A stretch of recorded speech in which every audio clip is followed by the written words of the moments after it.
esengi tozola reconnaissant na nzambe na nyonso ya sali na ngolu. Il n'y a guère d'années sur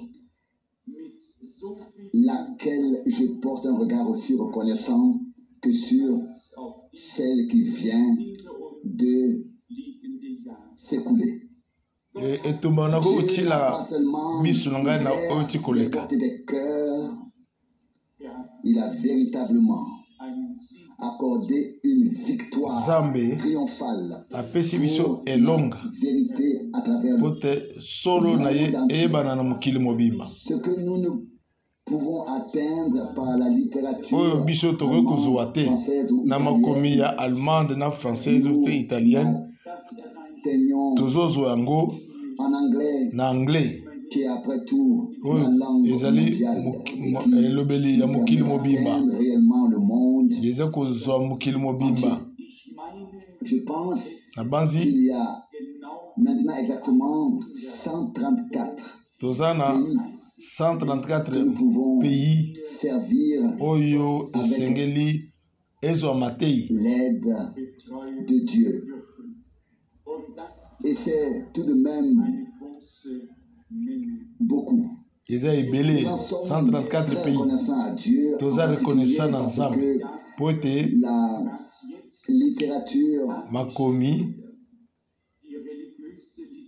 religieuse peut désormais être envoyée dans ekoki kotindama na bamboka nyonso les pays du bloc de l'Est, kasi na mboka oyo ya bloc de l'Est pe lisusu ekokende pe na bamboka ya islam. C'est exactement 40 sur terre. Bazali mboka oyo eza 40 sur terre, 40 pays arabes. Très beau de voir kitoko pona komona ete les changements politiques nous sont également ba mbongwana politique oyo favorables. esongi biso pe Que nous pouvons porter et transmettre le message tokoki komema sango na bule.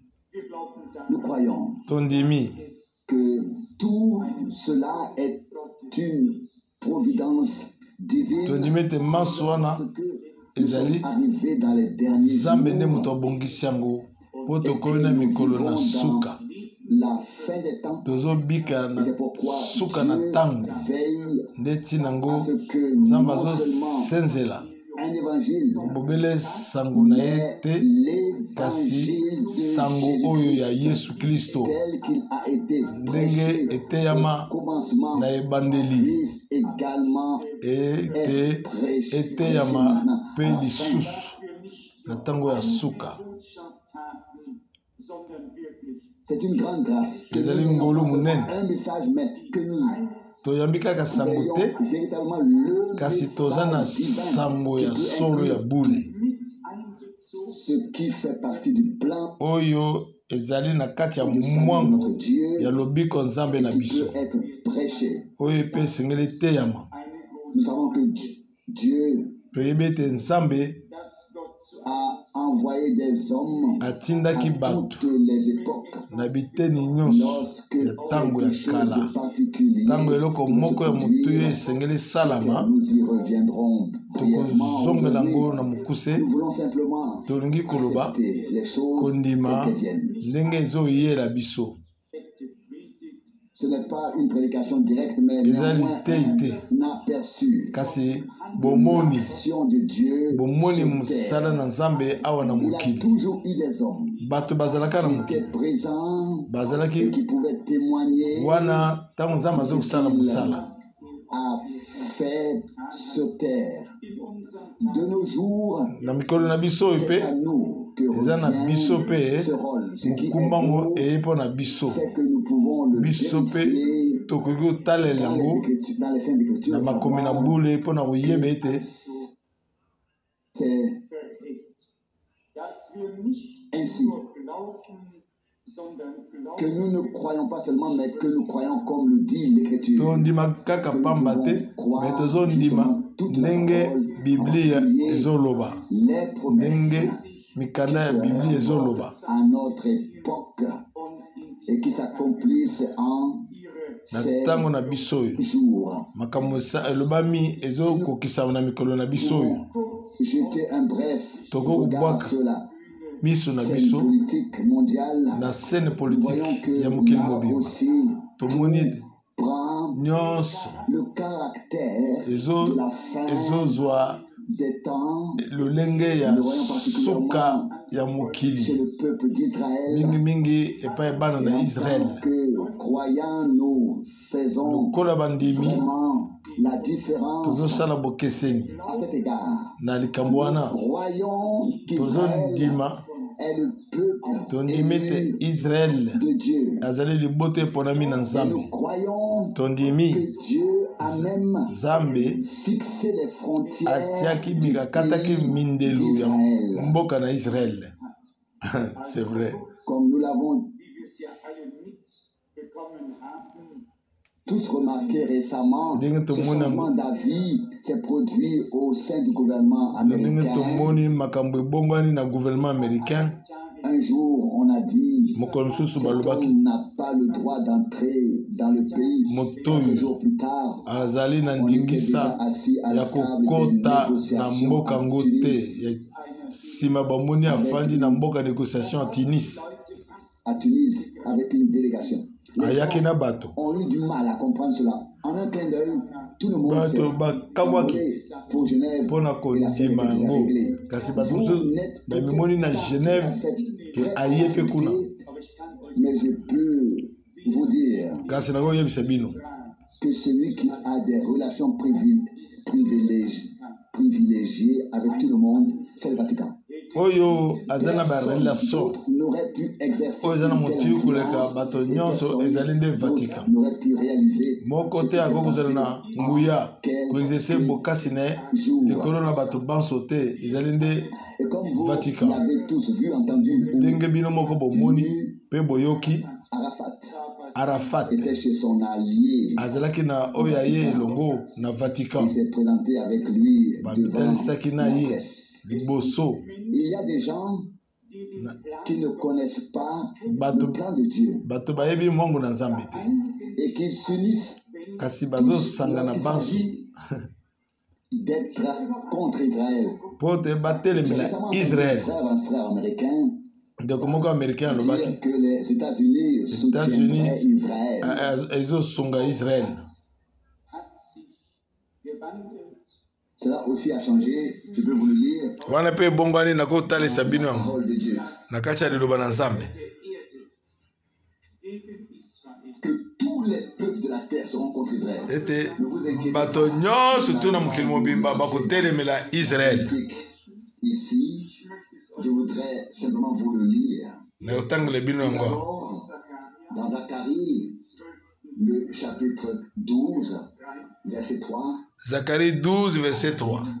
En ce jour-là, je ferai de Jérusalem nakosala Yerusalem pierre pesante libanga ya poids pona bato banso voudront la soulever, oyo bakolunga ete batombola yango se blesseront, bakozoka en la heurtant quand tous les peuples de la terre bato nyonso tu ya mokili contre la ville bakotelemela engumba ya Jérusalem tous les peuples. Bato banso La bouche du Seigneur monoko nkolo l'a dit. elobi yango. Et si vous lisez ici le prophète Zacharie, soki botanga prophète Zacharie, le prophète Ézéchiel, so botanga Ézéchiel, Jérémie, quand il s'agit de la fin des temps, tango etali pona suka na tango, même Zacharie, ata Zacharie, chapitre 12, du verset 9. Modongo liboa, Ici, ekomami boye. et cela arrivera en ce jour-là. Wana ekoyana mukolo wango. Retenez cette expression Bosimbe elobeli oyo prophétique. ya liloba na lisakoli na mukolo wango. Cette expression revient sans cesse. Elobeli oyo ezoya ntango na iso na makomi En ce na mukolo yango. verset 9, et cela arrivera Molongo liboa en ce jour-là. ekoyana mukolo wango. Je m'attacherai Na kokangama à détruire tous les peuples na kuluka ete na détruire qui sont montés bato bansu oyo bakolingete bamata kotelemela Jérusalem. Boyoka oyo ekomami na mulongo ezoya na mulongo zomi boye nakosopa na ndako ya David molimo ya ngolu mpe molimo ya bolelileli bolombi ya ngolu po te nzambe bakotala epai na ngai oyo bacubaki ye makonga ye wana mwana moko na likinda bango bakolelalela babandi kolelalela likolo na liwa ya mwana na yambo. Mulongo eza na mokolo yango na kolingete bomona elobeli wana zomi na misato mokolo yango liziba ekofungwama mpona bafani ya Yerusalem le péché et pour l'impureté. Pour la lisubu pe la bosato. Verset 2. Et cela arrivera en ce jour-là. Wana ekoyana mukolongo. Dit le Seigneur. Et le bankolo. Toujours. Tango iso. La même expression. Et le belimoko. Ce jour-là. Na mukolongo. Permettez-moi de lire Zacharie 14. Bope sanga na tanga Zacharie 14. Verset 1. Bolonga moko. Du 4e verset. Sachez bien, boye ba malam jour du Seigneur mukolo na nkolo viendra ekoya et le butin qui t'a été enlevé sera réparti au milieu biloko na yo babotolaka yo bakokabola yango na lisanga mobimba à Jérusalem. La ville sera prise. engumba Les maisons seront pillées ekuzwama et les femmes violées. bakobezwa biloko na bango La moitié de la ville bakobebisa basi eteni na engumba ekokende na bowumbu de la population kasi ne sera pas moke terminée ya libota de la ville. ekosila nyonso te Mais alors, kasi le Seigneur kolo ye moko akobima combattra ces akobunda bato ya mabota wana combattu pe abunda na bango les jours de bataille. na mukolo ya bitumba Il foulera na mukolo ngo de ses pieds le akonyata olivier na makolo na ye ngomba ya olive à l'est. oyo etiami na este ya Jérusalem. Comme déjà dit, celui qui connaît bien la parole prophétique, oyo yabi malamu liloba na lisakoli qui la lit et la prend à cœur, atangi yango constatera pe azango na motema à quel point il est très tard akosepela du monde. ndenge boni Abraham l'a dit, elobeli ya mokili oyo ezomona na malamu te. Ndeko Branham alobi yango malamu soki bolingi koyeba ngongo toza regardez votre montre. botala ngonga na montre na yo Jour de la semaine, soki olingi koyeba mikolo na semaine le calendrier. tala calendrier. Mais si vous voulez savoir où en est le temps, soki olingi oyeba regardez toza na ngonga nini tala bobele Israel ce qui se passe avec et autour oyo ezolekana d'Israël. na ozoleka na zingazinga na Je ne Israel. sais pas si vous connaissez cette comparaison nayebi te soki bomoni etalelo oyo de 1961, ya 1961 lorsque frère Branham parlait ntango ndeko Branham 70 azoloba na 70 semaines semaine na de Daniel Daniel, semaine de Daniel, etc. Il a répété à plusieurs reprises azongeli malobo mbala na mbala le symbole Israel qui azalaki permettrait de voir elembo oyo à eza quel point la prophétie biblique kotalisa avait déjà ndenge kani lisakoli na biblia esili kopusana. juste ajouté une chose tolingi kobakisa qui eloko a été déjà dit na oyo esili kolobama pour compléter. mpona kobakisa. Quand j'ai entendu parler de ce petit pays Israël, on trouve à peine sur l'Atlas mondial, que l'on voit à côté de lui le grand monde avec ses immenses étendues et ses quelques habitants.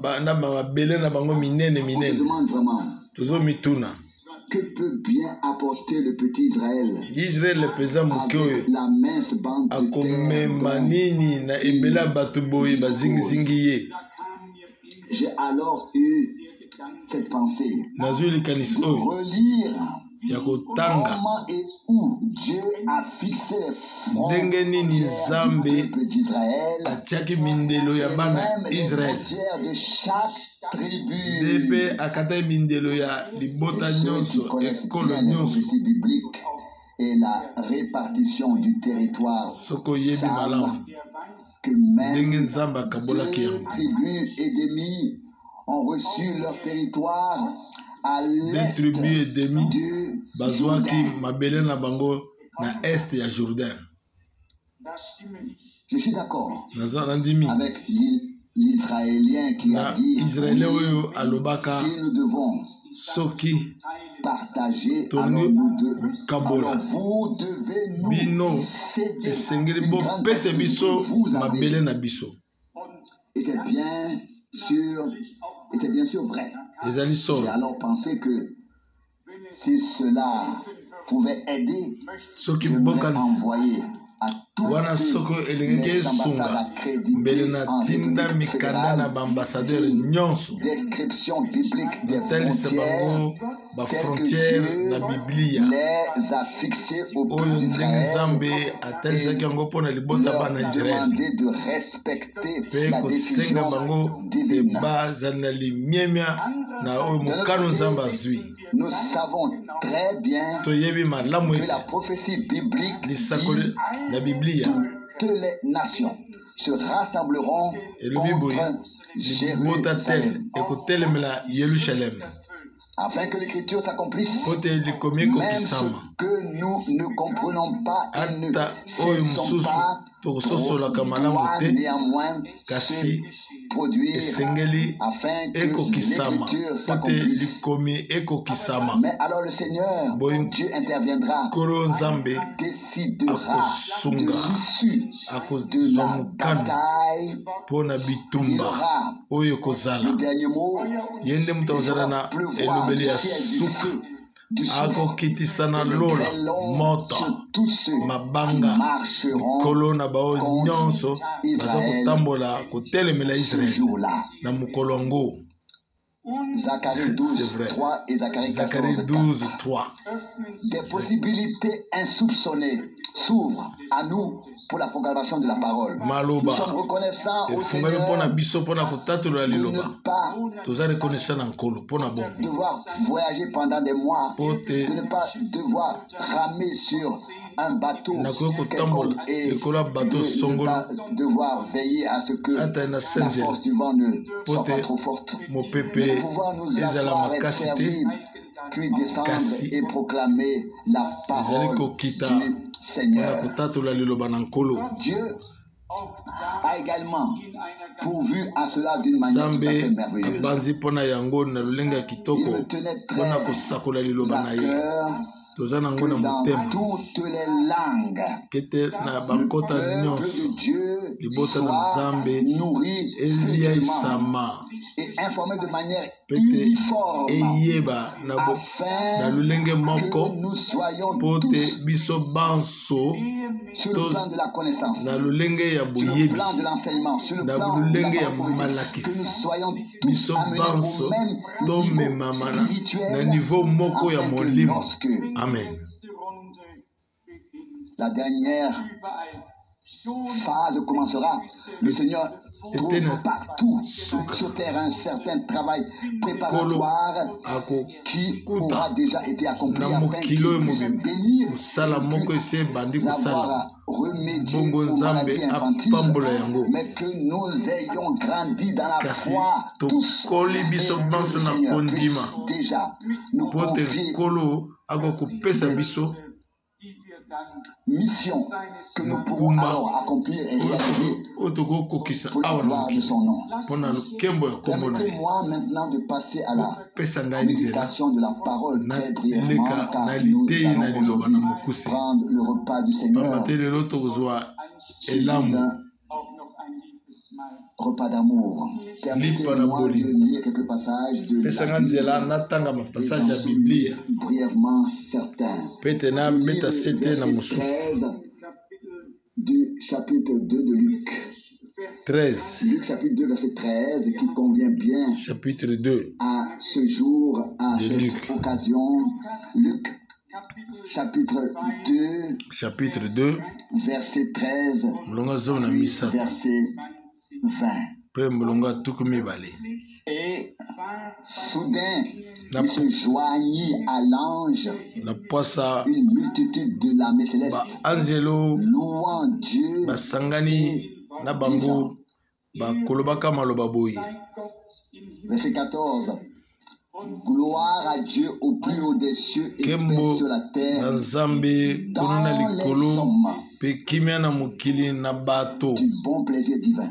Oyo bola mona boule ya Nzambe courante dit paix sur la terre elobeli mususu balobi kimia na mokili et un bon plaisir envers les hommes. Citer deux passages de la Bible à ce sujet. Matthieu chapitre 3, Matthieu 3, lorsque notre Seigneur fut baptisé dans le Jourdain, le ciel s'ouvrit et l'Esprit descendit sous la forme d'une colombe et une voix dit, celui est mon fils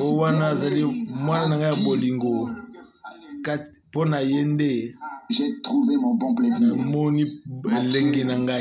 Alléluia. 17. Matthieu 17. Le Seigneur est avec Pierre, Jean et Jacques sur le mont de la transfiguration. Et Moïse et Élie et parle avec le Seigneur qui serait à Jérusalem. Et soudain, notre Seigneur est transfiguré sous leurs yeux. Son vêtement devient blanc comme la neige. Son visage resplendit comme le soleil. Il est majestueusement transfiguré sous leurs yeux. Puis une voix se fait entendre. Mongongo yokani. Oyo. Mwana na ngai ya bolingo. J'ai trouvé mon bon plaisir. Kati na ye na kutie sengo. Écoutez-le. Boyoka ye. Il y a des gens bato bazali oyo na mokili oyo qui voient Jésus-Christ. Bato na mokili oyo baza komona Yesu Kristo. Marchant au milieu des sept champs de po bazo mone kotambola kati na biteme le sambo na olo. Baza belemi pona koyoka oyo molimo azoloba na eklesia. Bao wana nde baza na bon plaisir bolamu ya elengi bobele kati na Kristo yo na ngai tokozwa bolamu ya elengi na Nzambe bobo na biso kati na ye bolamu na Nzambe ekosengeli tiama likolo na biso.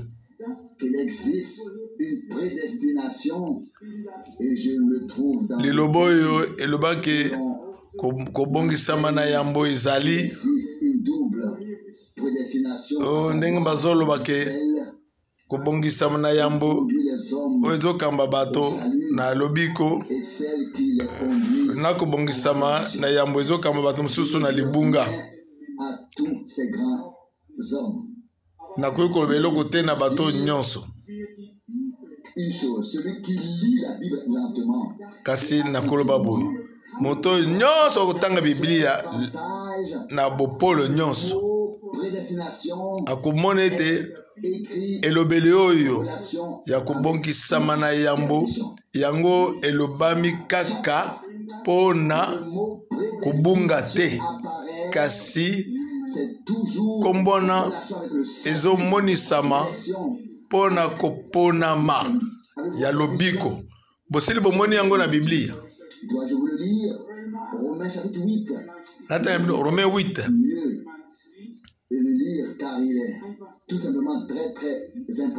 Ezana mutuya na tanga beno Romains 8. Ce que Dieu a dit. O nzamba lobi. Sa parole. Na kati ya liloba na ye.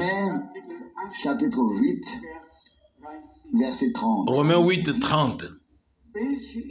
Et ceux qu'il a prédestinés, oya bongisa yambo, il les a aussi appelés. Abiangangi pango pe lisusu. Oya pe abiangaki. Aussi justifiés. Asia longisi bango. Ceux qu'il a justifiés, oya longisi, il leur a aussi donné apesi bango la gloire kembo céleste. Yalikolo. Éphésiens chapitre 1. Éphésiens au moins 1. Lire ces deux passages. Tout un passage au mibale. Que nous sachions. Pour te to yeba. Vous, est-ce que vous ayez la possibilité de sonder à nouveau bongo bozo na makoki ya kotala makomi na boule. Éphésiens chapitre 1 verset 5. Il nous a, Éphésiens chapitre 1 verset 5. Éphésiens 1:5. Il nous a prédestinés dans son amour par Jésus-Christ na bolingo na ye na Yesu Kristo mwana na ye oya ye pona bolamu na ye ya mukano na ye. Verset 6. À la louange de la gloire de sa grâce dont il a oyo ye atalisi penza pona biso na kati ya mwana na ye selon le bon plaisir de sa volonté. Celui-ci est mon fils aimé, en qui j'ai trouvé tout mon plaisir. Ésaïe 53. Et vous lire ce verset que nous citons sans cesse, auquel on peut toujours se référer. Quand il aura donné sa vie en expiation.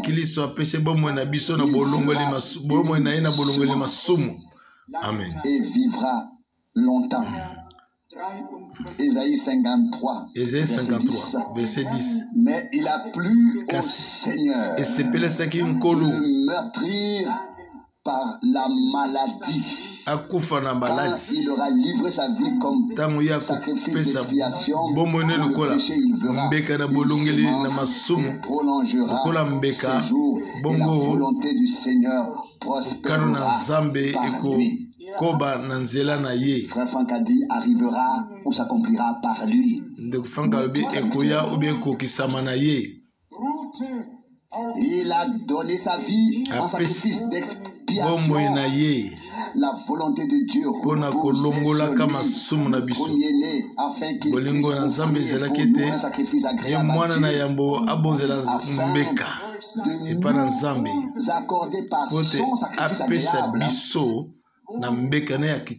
le beau plaisir de Dieu, Amen. Grâce. Nangolu. Afin que nous puissions par lui, ce qui reposait la volonté de Dieu, le bon plaisir de Dieu, devenir agréable nous aussi à Dieu par grâce. Amen. On est introduit un peu plus profondément dans le plan de salut de notre Dieu. On est submergé, touché. Oh Dieu, tu es grand. Tu es grand. Ce qui est resté caché aux sages, intelligents, Dieu a préparé pour ceux qui l'aiment. Permettez-moi de revenir très brièvement à Luc chapitre 2. Chapitre 2. Luc 2.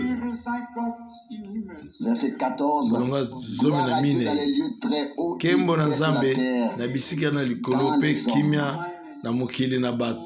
de son bon plaisir. Enoch avait le témoignage. Il avait le bon plaisir de Dieu. Qu'il était agréable. Nous devons avoir le bon plaisir de Dieu. Nous devons être agréable. Mais nous n'y parviendrons pas agréable. Kasi toko comme na biso mokote na makasi na biso mokote na makoki na biso te na mokano na biso te te bobele na molimo tozo kubongwana.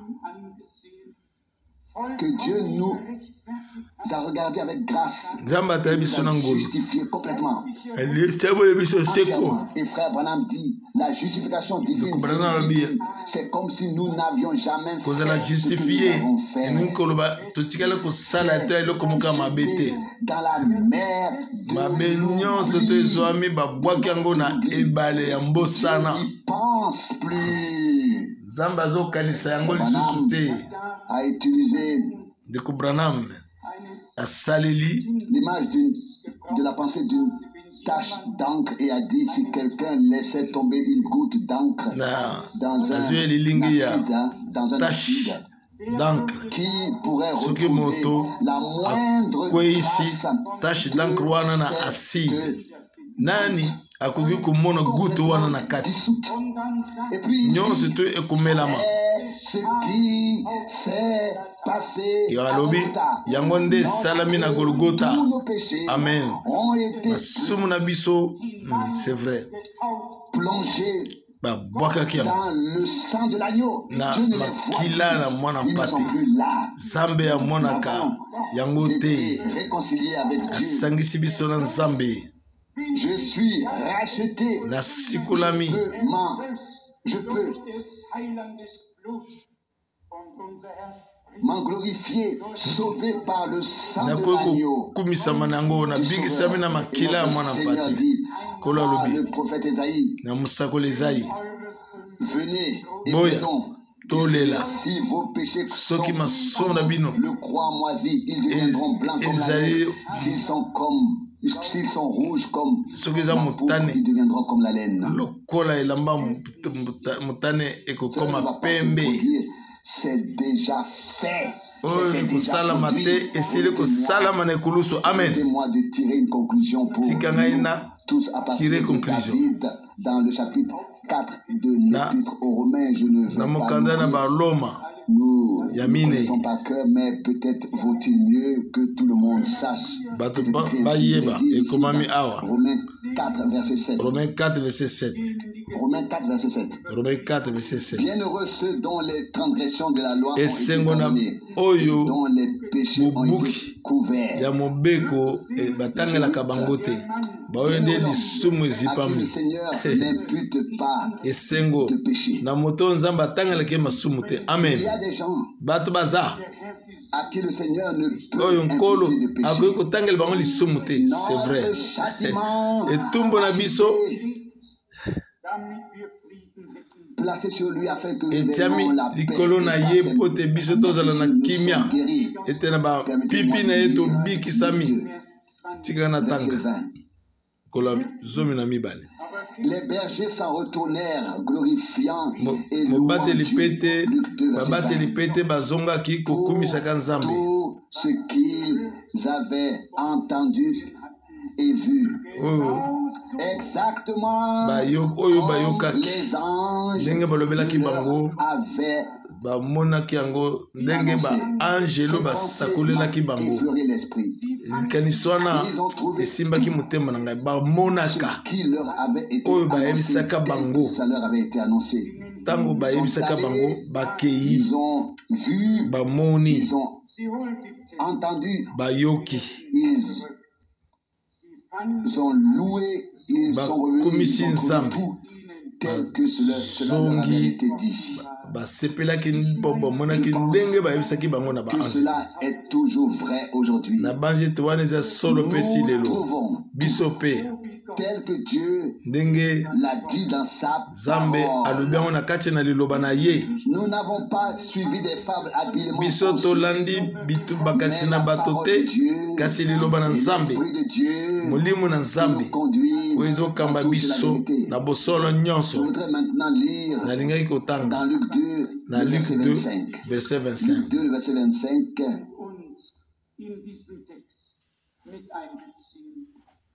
Et nous inclut dans ce texte qu'il y avait un homme nommé Siméon. Siméon. M'arrêter ici. Qu'il y avait des hommes et des femmes ici dans la belle Suisse, en Autriche, en France, en République fédérale d'Italie. France, en Italie. Il y a des hommes et des femmes qui vivent à notre époque. Comme Siméon à l'époque. Bondi batikali de lui, balobi cet homme était juste. Moto azaki sembo hypocrite. Azaki hypocrite était. Kasi azaki juste na yemo côté. Et craignait Dieu. Azeko banga Nzambe. Attendait la consolation d'Israël. Azo zonga lisungi ya Israël. Kasi Molimo Santo ezalaki likolo na. Nous attendons. Biso pe tozozela. Nous dans une grande attente. Tozana bozeli munene. Non pas de la première venue, mais de Jésus-Christ. Dans ce pays, mais bozongi na nkolo. Ba bazobike na mboko oyo. Pe ba mboka mususu. Bazozela lisungi na nkolo. Bazozela bozongi na nkolo Yesu Kristo. Likolo na bango Molimo Santo aza. Amen. Oyo atalisi bango bilaka. Oyo komisango bomoi. Bilaka komisango bomoi.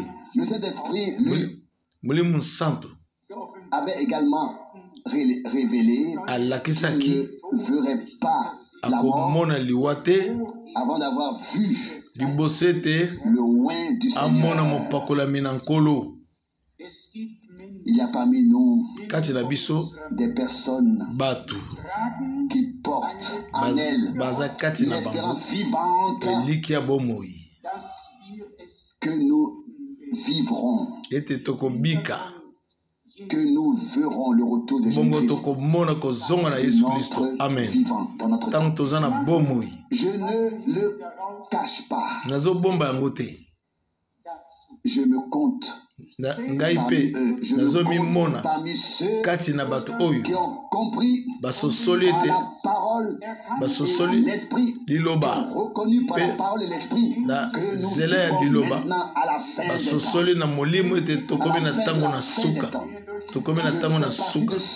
nazali kasi na bato oyo Molimo Santo atalisi bango liloba na pona bilaka yango. Plus loin, et je vous montre verset 27.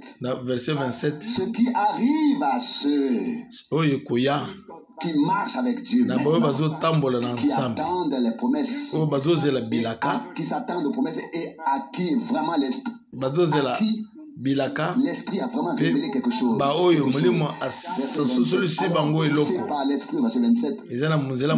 Il se rendit au temple. Et lorsque les parents y amenèrent l'enfant Jésus pour accomplir à son égard ce qui est prescrit par la loi, il prit lui aussi dans ses bras et loua Dieu. Maintenant, Seigneur, laissez ton serviteur s'en aller, car mes yeux s'en aller en paix selon ta parole. Verset 26. Maintenant, verset 30. Car mes yeux ont vu ton salut. Préparé devant tous les peuples. Une lumière pour éclairer les nations.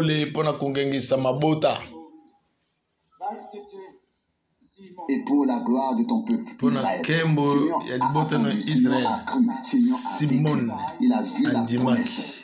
Atatulaki amonaki elaka kokokisama banombali pe basi balingami. Nous sommes peut-être attristés parce que nous aimerions tozana mamawa non pas quelques-uns mais que beaucoup parviennent à la connaissance banso bakoma na boyebi ya bosolo. Mais nous nous réjouissons d'une chose. Nous nous réjouissons to sepela se soit ainsi boye incliné Nzambe amitalisi epa na biso azelaki na mawa na biso kasi apesi biso mpona mawa na ye bomonisami ya pole na ye na nzela ya litei na liloba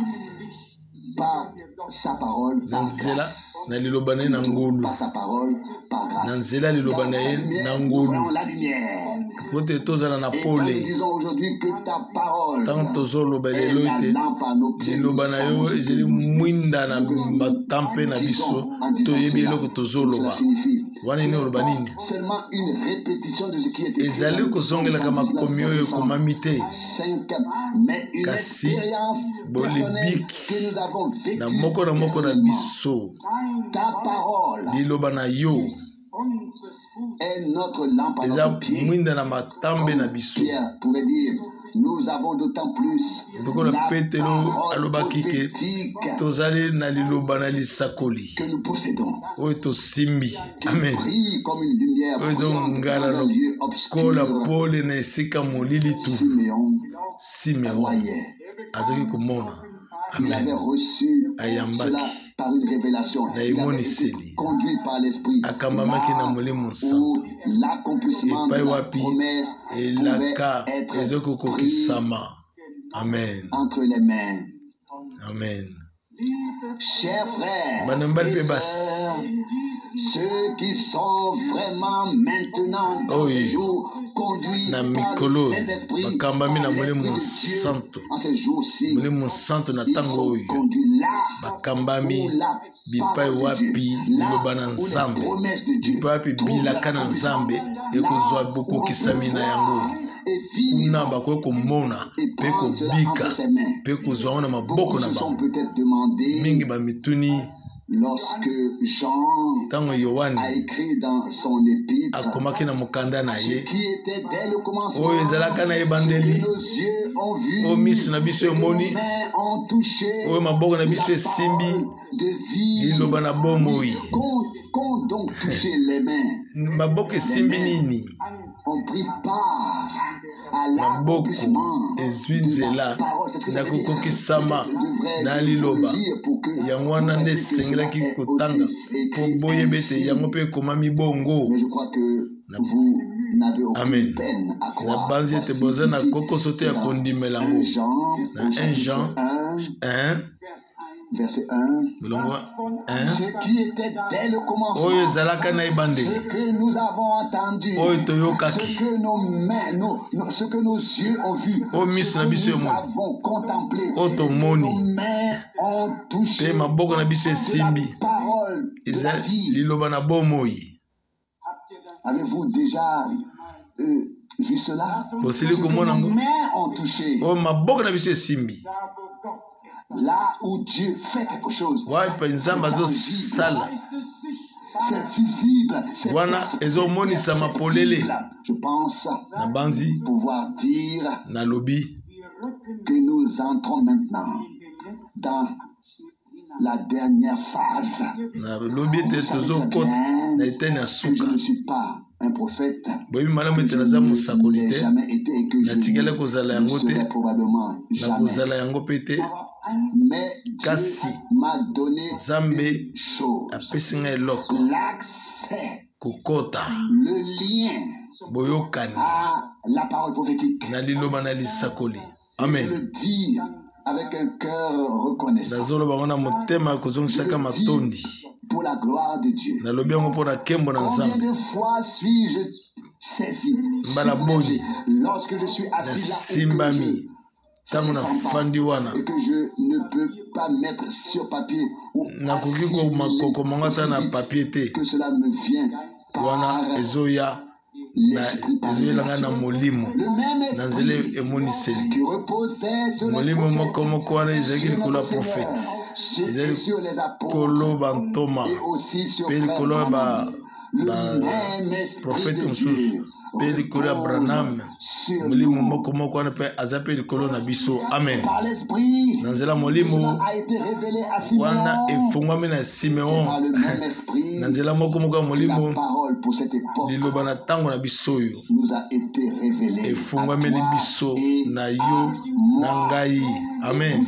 Et conduit par l'esprit. Oyo kambami na Molimo Santo awa tokomi wana oyo bia tozomona liloba kokokisama epe bilaka na Nzambe kokoma solo na miso na biso. Amen. Tosimbi, toyoki yango, tomoni yango. Quand Hébreu 6 dit, Hébreu 6 elobi bato mosusu bazali bagute liloba na Nzambe, bamoni nguya na likolo, bato wana baza na mokilo. Hébreu 6 tokoki kozala mpe kati na bango na ngulu na Nzambe. C'est vrai.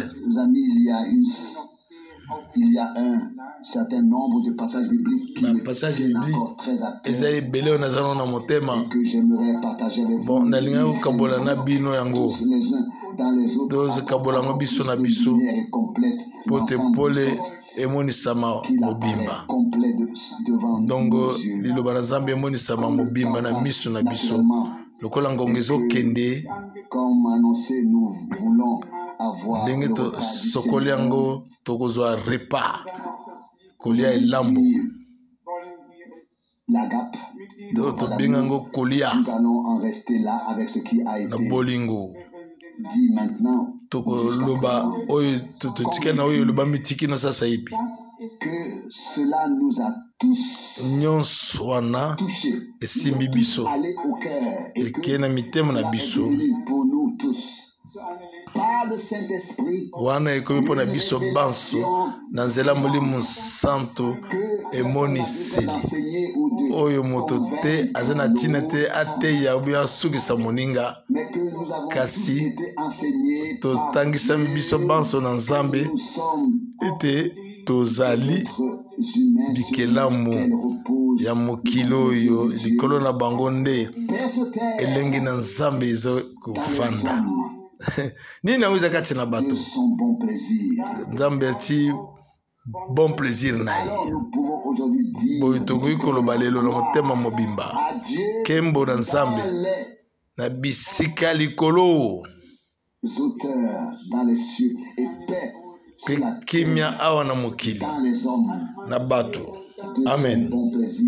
Bo elenge na bolamu na ye oyo bato baza na esengo na libanda toyoki awa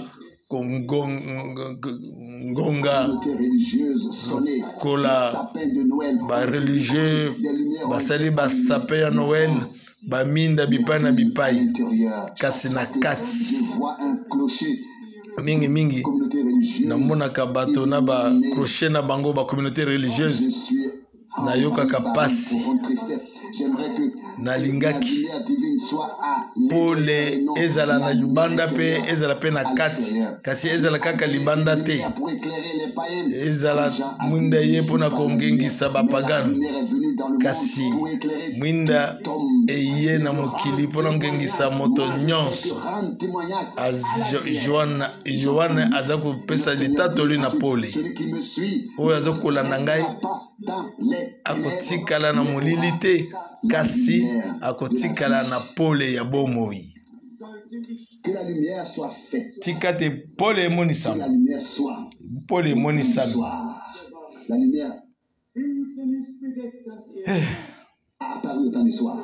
Pole emonisami na poko molili ezingi mokili mobimba, kasi likolo na yo pole ya boyengebeli Yesu Kristo mwana na Nzambe kolo na biso mobikisi na biso, pole ya mokili mobimba. Amen.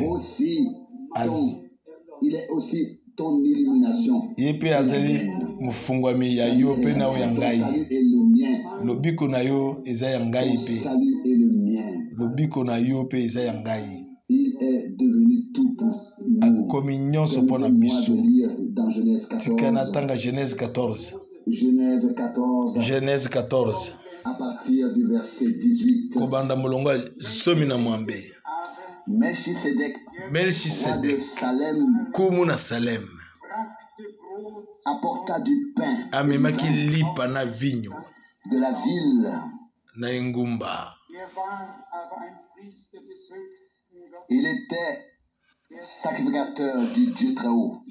Verset 19. Il le bénit en disant, apamboli na koloba opambolama Abraham par le Dieu très haut, na nzambe ya likolo mokeli ya lola pe na mabele. Amen. Et loué soit le Dieu akomisa a livré tes ennemis azala nzambe oyo apesi banguna na yo na maboko na yo. Alors la dîme liboso na kopese moko na zomi na nyonso. Melchisedec boyebi azalaki nani? Awa natangaki na commentaire moko bakoma na théologien azoloba ke Melchisedec wana azalaki nkumu ya bapagano. Azalaki nkumu ya bapagano te, ezalaki nkolo ya likolo, nkolo na nkolo, nkolo na bankolo. Nini toyebi yango? Mokanda na Bibele yebisi biso yango. Melchisedec, nkumu na Salem, nganga nzambe monene, akendaki na bokutani na Abraham ntango otaki koyokisa bankumu na soni.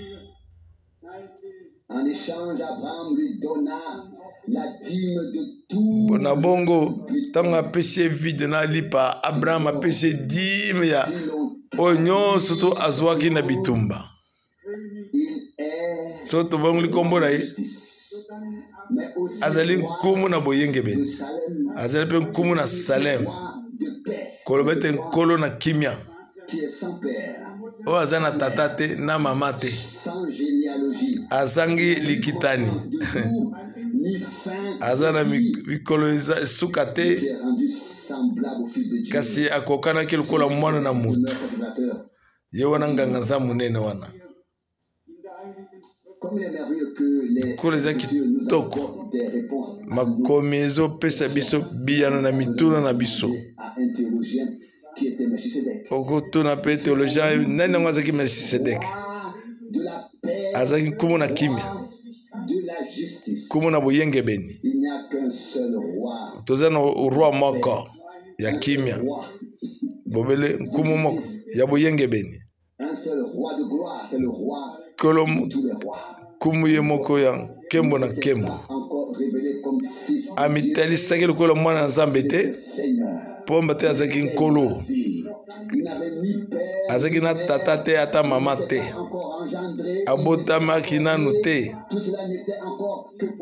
Nyonso eza lokola lisakoli. Lelo tomoni yango nyonso. Amen. Nzambe apesa ngai mpona kotalisa polele.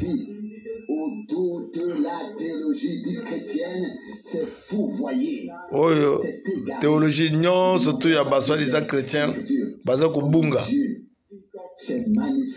Nzambe azali komitalisa na tina nini? Mpona nini aza komitalisa na mwana? Po te aya na rasi ya sika ya bana basi bana mibali, bongo abongola bango na elilingi na ye bo bakozala na ye. Amen. Tozonga na repas.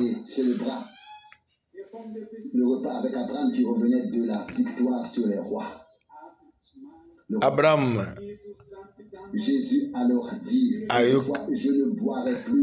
Yesu ayebisi bango lisusu boye, nakomela vinyo wana te, tikino nakomela ngo sika na bokonzi ya tata na ngai. Tango tozo kolia lipa, tozo banza na elonga ya Golgota, tozo kanisa na lisikoli, tozo kanisa nkolo na biso anyataki moto ya nyoka. Amen.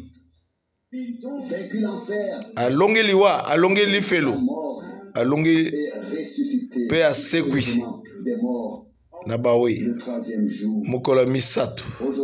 Lelo tolingi kusanzola kolia lipa na kondima na pona elonga ya Golgota, kondima pona mosala ya lisikoli. Yesu alobi tango yiso bokolia lipa yango bozo sakola liwa na nkolo tikino ya koya. Amen. Tango tozo sakola liwa tozo sakola pe lisikoli, tozo sakola pe bolimbisi na masumu, tozo sakola pe sango mobimba ya nkolo na biso Yesu Kristo. Boye na liwa na ye na makila na ye basikola biso, sikola biso bomoi na bule oyo eza kotambola na misisa eye likolo na eklesia oyo basikolamaki na makila. Matthieu 26 au verset 26 il est écrit pendant le repas tango baza kolia Jésus prit le pain, Yesu azwi lipa azongisi matondi abuki yango pe apesa na bayekoli na ye na kolobaka na bango bozwa bolia oyo eza nzoto na ngai. Pe ya nsima azwi keni azongisi matondi alobi bomela ngo bino banso po ete oyo eza makila na ngai, makila ya boyokani na sika oyo esopami mpona ebele mpona bolimbisi ya masumu. Amen. Kasi nayebisi bino uta lelo nakomela susu vinyo te tikino oyo nakomela na bino na bokonzi ya tata na ngai. Oyo tozomela eza masanga, eza vinyo, ezali mbuma ya vinyo. Yesu asali référence na makila ezotanga na misisa na ye oyo esengeliki esopama na ekulusu. Vinyo ezotalisa makila kasi ezokota na mbuma ya vinyo. Bongo lipa lipa ezotalisa nzoto.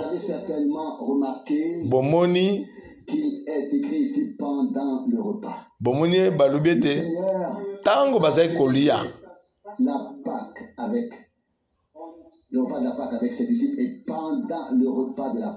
kasi aliaki na bango lipa, kasi tango bazali kolia azwi lipa asali eloko babengi repas du Seigneur, lipa na nkolo. Pe akitisi elamba na ye alati na zingazinga ya loketo na ye asokoli makolo ya bayekoli na ye. Sima na kolia, sima na kolia ya lipa na nkolo esengeli mpe tosokola na makolo. Tokoki kosala ngo awa te, toza na esika ya malamu te mpona kosala yango. Kasi ata mpona bosolo malamu naloba yango ndenge nkolo na biso asala yango. Soki boza na tembe botanga Jean 13. Jean 13 verset 4. Mulongo amine. Tango baza kolia atelemi esika afandaki alongoli bilamba na likolo et puis azingi yango na luketo na ye. Bino nyonso passage oyo boyebi yango bokoki kotanga yango. Mpe elobami na kitoko nyonso na molongo ya 14. Soki ngai nkolo nkumu nasokoli bino makolo bino pe, amen, esengeli mpe bosokolana makolo bino na bamosusu. Ngai napesi bino yango ndakisa po te bosala ndenge nazosala yango, amen. Tokoki kokoba na kotanga so botangi kondima na kala nganga Nzambe aza kosokola maboko na makolo na ye na basine liboso te akende komitalisa na bozali na Nzambe. Boyebi liboso ya kokota na bongo na Nzambe esengeli kosokola makolo mpe na maboko. Boye maboko na makolo esokolami na ngonga moko wana. Nzambe na biso aza Nzambe ya pratique. Kolo Petelo alobi na ye okosokola ngai kaka makolo te. Kolo ayanoli ye okozala na elongo na ngai te, na ngai te. Petelo azwi bobangi alobi kolo kasi maboko kaka te pe na makolo pe na mutu. Yesu ayebisi ye mutu eza ya ntina basokola yango te. Osili kozala peto mpo na liloba oyo osili koyoka.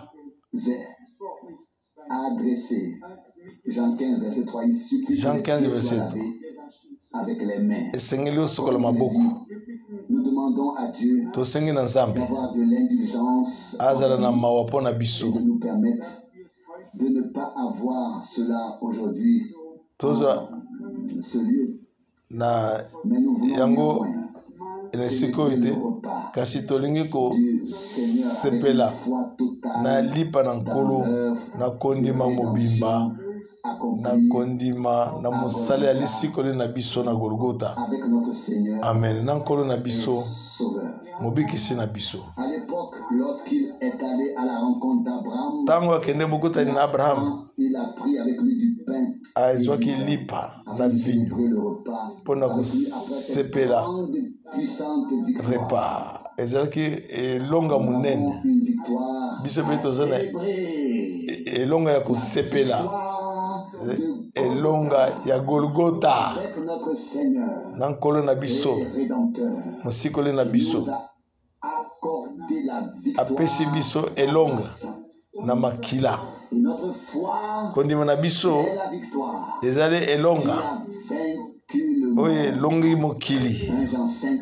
1 Jean 5:4. Lipamboli na Nzambe na nguya efanda likolo na biso, bozali na ye emonisama kati na biso, amen. Atako bandimi batalelaka baposa na bango, koningana na bango motema, bosana baposa basentima nyonso ya kolengalenga biloko nyonso twana bosana na tosepela na nkolo na biso elonga na Golgota. Totatola bongo liwa na ye na oyo nyonso ekokisami na nzela liwa na ye na nkembo na ye, lisikoli, lobiko, kobika na nzoto, kokangolama, amen.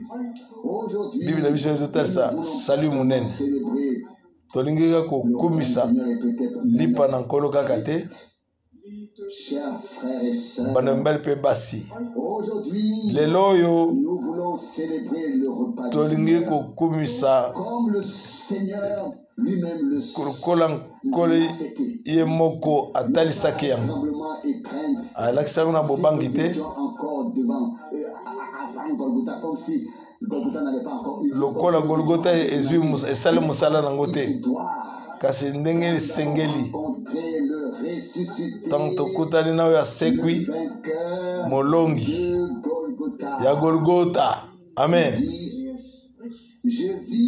Namoni lobiki bino mpe bokobika nakufaki tala oyo nazobika mpona bosolo nasimbi fungolo ya liwa ntango tozozwa lipa lelo na vinyo na bosukisa miete na kondima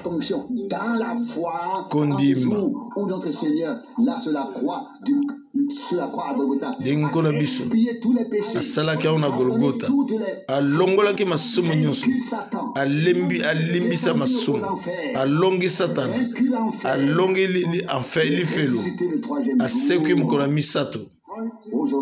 Lelo tokumisa lipa na nkolo lokola lipa na elonga. Amen. Elonga na yeza pe elonga na biso nakoki kosala yango na nzela na oyo akoki kolendisa ngai. Akomi bomoi na biso, akomi nguya na biso.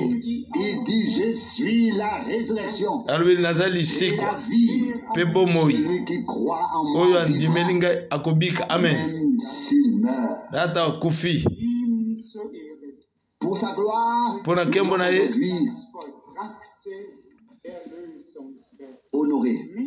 singela zo lokumu mosala ya lisikwa nakobanga te nayetere reconnaissance nakondima bobele nakondima nde tokokumisa Nzambe apesi biso ngolu na ye mpona yango. Amen.